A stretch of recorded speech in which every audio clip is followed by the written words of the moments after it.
Hey, what's up there, Dice Rollers? Paul here, and I'll be your DM for a while. And if this is your first time here and you don't know anything about me, well, I'm a professional dungeon master, therapeutic game master, creator, and all-around good guy. If you'd like more information, you can always go to tabletoptinker.substack.com, and you'll get a little newsletter from me, which will give you articles and all that kind of good stuff. And also, if you're brand new here to the channel, thank you so much for being here again, and be sure to click that subscribe button, and you'll get videos like this in your inbox on a regular basis. So today I want to talk to you about the 17 essential thieves tools in Dungeons & Dragons. And once again, if you're going to play a thief, and in the last video, I talked about the different kind of thieves you can play. And so if you have not watched that video yet, I'll put a link at the top of the screen there. You can click on that and watch this, because your tools then may vary based on the kind of thief you're going to be. But these are fairly across the board, thieves tools that, every thief should have.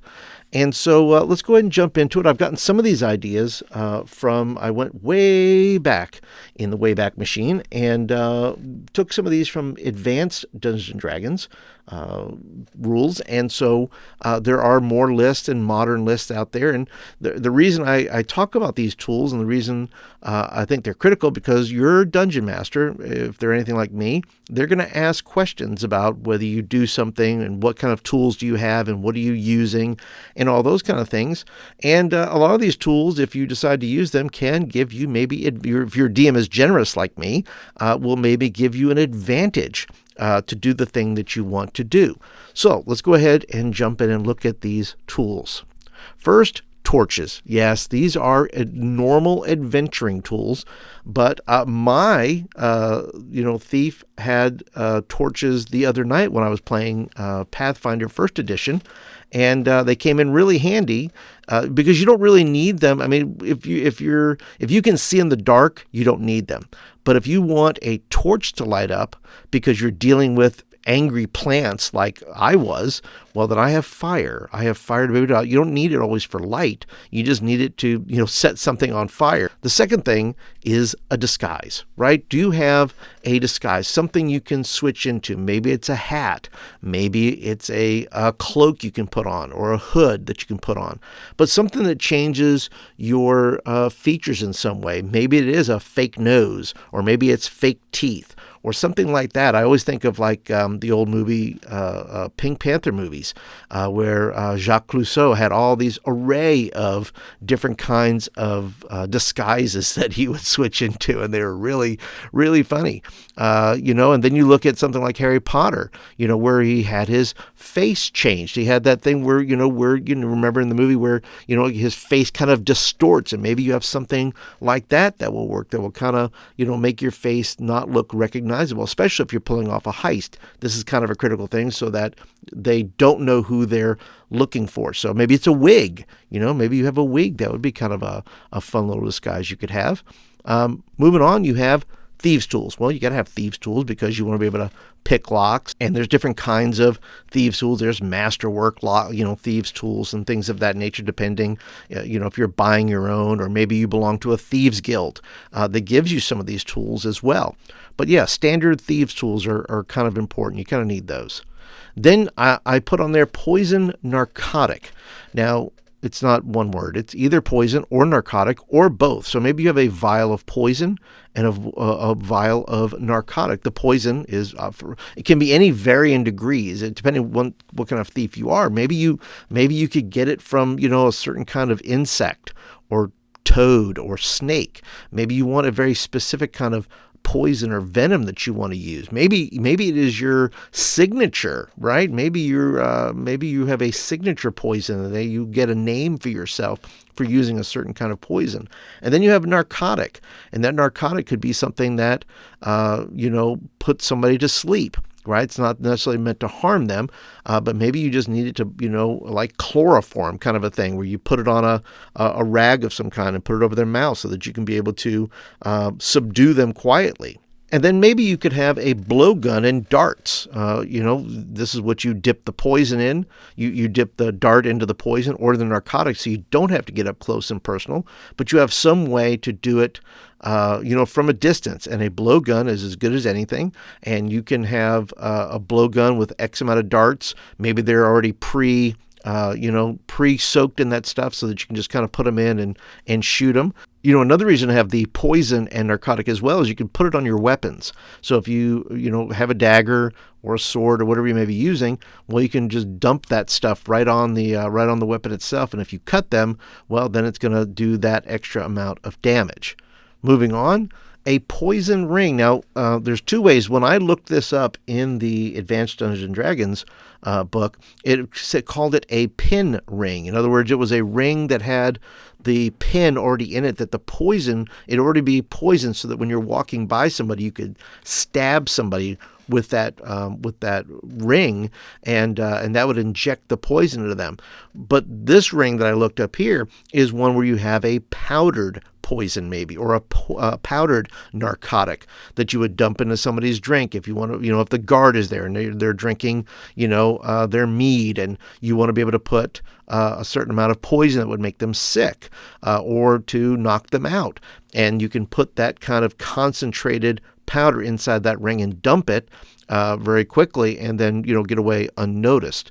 Then we have dried meat. And yes, dried meat is good. You want to have rations for yourself. But think about those doggies, some of those guard dogs that you may come across that are hungry and they might need a little snack. Or maybe maybe you're out in the woods and you have this dried meat, and maybe you could make a friend with that. And, where these angry dogs now think of you as a friend and they're not going to attack you anymore. Then we have manacles. Now, the reason I put in manacles is because maybe you don't want to use your rope to tie somebody up. Maybe you want to just put manacles on them, handcuffs essentially, right? And be able to say, look, I'm gonna handcuff this person and put them in a corner. Or maybe you're going to handcuff them to something to where they cannot, be in reach of you, and you're just going to handcuff them to something like you see in the movies where, they handcuff somebody to a car or something, to a steering wheel, that kind of thing, where they can't get to you. So yeah, having manacles keeps you from having to be able to use your rope, and you can keep your rope handy dandy. Then you have a flask of oil, and of course this is used for many things. The flask of oil could be used to help you unlock something. This is where you say, look, I'm going to dump some of my oil into this lock to see if it will, I can pick this a little more effectively, especially if it's an old lock, and maybe your DM will allow you an advantage on that. Then you can use oil to pour it out. If you're being chased, you can take that oil and throw it on the floor, and maybe the people that are chasing you slip on it. All right, moving along. A magnifying lens. And you say, well, why would I need that, Paul? Well, if you don't have flint, which would be a normal adventuring thing, you would have flint, but maybe the magnifying glass helps you, start a fire somewhere. Or you use it to look at jewels a little bit closer if you're doing an assessment of them, an appraisal. And maybe the magnifying glass gives you an advantage on that. Or if you're, once again, trying to pick a lock. And whether it's a magnifying lens or maybe you have magnifying glasses, the kind that kind of flip down, that you can have a flip down glasses when you're working on something and say, hey, I'm going to use my magnifying glasses so I can see this a little bit better. And once again, maybe your DM will work with you and maybe give you an advantage to do that. All right, let's move on to change of clothes. Now, if you're on an actual heist, well, then maybe you want to have some dark clothing, especially if you're doing it at night, or you're out in the woods trying to do something sneaky out there. Maybe you have green camo, or it's reversible in some way. Or if you're in the desert and you have like tan clothing that you can put on where you're going to blend in a little bit better. And once again, it's going to give you, hopefully you can ask your DM for advantage on those things. I like smart players who bring the equipment. I don't see it as an affront to, what I'm doing. I'm looking and say, hey, this person here has really equipped themselves well. I give bonuses for that. I want to reward players for thinking ahead or for having the right equipment. Now, this next item may seem a little strange, but a vial of blood. And it doesn't need to be somebody else's blood. It could be your blood. But the thing that I'm thinking about is if you bring a vial of blood with you, it can, if a dog is hunting you or a creature is hunting you, could splatter that blood somewhere and it could throw the beast off the trail.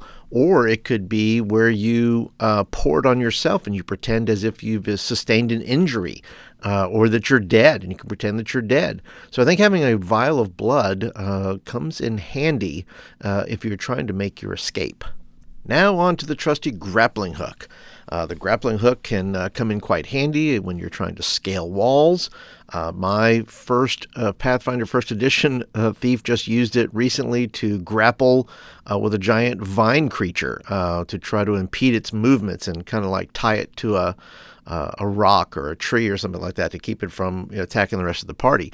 So a grappling hook can come in very handy as a weapon or as a way to escape or get into somewhere or get over a wall. Of course, you can either use rope or you can have it be made of chain, and that way it makes it a little bit harder for anybody to try to cut that rope. And yes, we have the trusty dagger. Yes, this is possibly a weapon of choice. It's easy to carry, easy to conceal.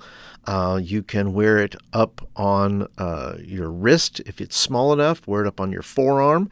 There's also an option where you could actually have some boot daggers, where it would take you a certain amount of time in crafting to be able to get the boot daggers made. But imagine having, these boot daggers where you can use it as a weapon. You could use it as a way, if they're strong enough to, to help you climb, to get in, especially if you're climbing up a wooden surface.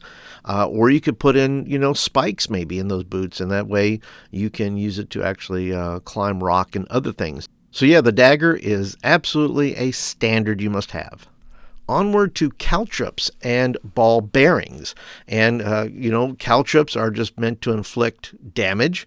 Usually each of these, depending on how much you have, usually fills up a 5-foot space. So they're best used in a narrow corridor, unless you have, enough to cover let's say you have 300 caltrops for some reason. You say, I'm going to spread this out over, 15 feet. Well, work with your DM on how much you can actually cover.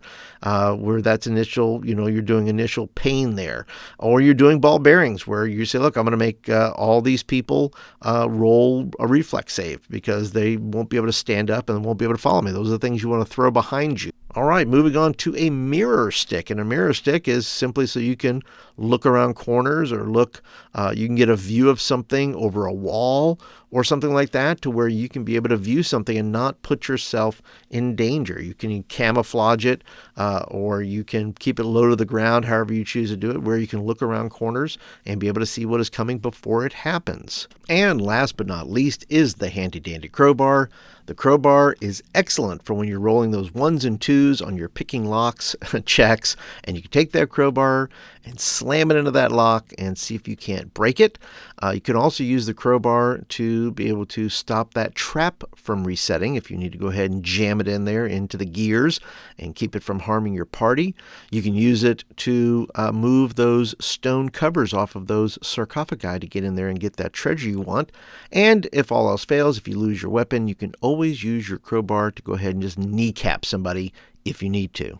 All right, and that is it. Those are my 17 essential thieves tools in Dungeons & Dragons. I'd love to hear from you. Leave me a comment down below. What are some of your essentials that I did not mention that your thief always carries? And of course, if you like this video, be sure to click that thumbs up button. That tells me you like the video and you want more of them. So that's it for today, guys. Thank you for joining me today, and I'll catch you guys in the next video.